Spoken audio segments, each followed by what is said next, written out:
On déplace les maisons et on décore enfin le quartier résidentiel. Franchement, j'avais trop hâte de m'y mettre. Comme dans la vidéo précédente, je commence par mettre les habitants à leur place définitive. Une fois que tout est bien aligné, je place les remparts pour structurer un peu le quartier. Avant de poser les patterns, je suis allé faire un tour sur Pinterest pour chercher des idées et justement trouver des patterns qui iraient bien avec l'ambiance du quartier. Ensuite, j'ai mis enfin les patterns au sol. Ça permet vraiment de créer la route et les trottoirs. Et je trouve que visuellement, ça rend le quartier beaucoup plus propre et structuré. Après ça, je commence la décoration. Au début, je voulais aller dans les îles au trésor, mais je me suis vite rendu compte que ça prenait beaucoup trop de temps. Et surtout qu'il manquait plein d'objets dont j'avais besoin.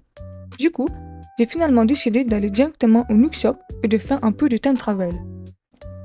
J'ai mis des façades western derrière certaines maisons pour donner l'impression qu'il y a d'autres bâtiments derrière. Et surtout pour cacher la falaise histoire que ça fasse moins vide. Ensuite, j'ajoute des jardinières hautes pour remplir l'espace vert, les toits et apporter un peu plus de détails.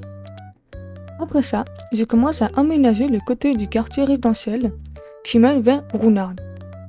J'ai mis une rampe à l'entrée, un pont et un autre rempart à la sortie.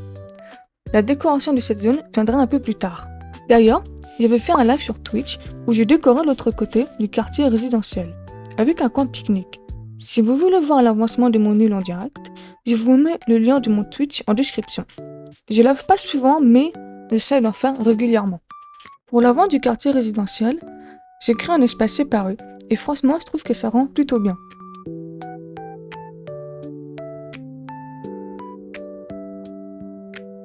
Bref, une fois tout décoré, voilà le résultat final.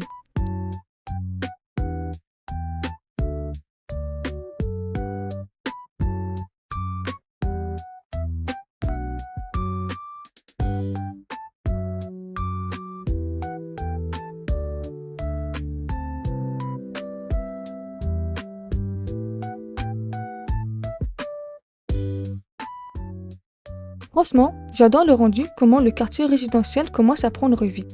Dites-moi en commentaire ce que vous en pensez et si vous avez des idées pour la suite de l'île. Dans la prochaine vidéo, on s'attaquera au coin de Runard et je vais les décorer un peu plus en détail. J'ai hâte de vous montrer tout ça, on se retrouve à très vite.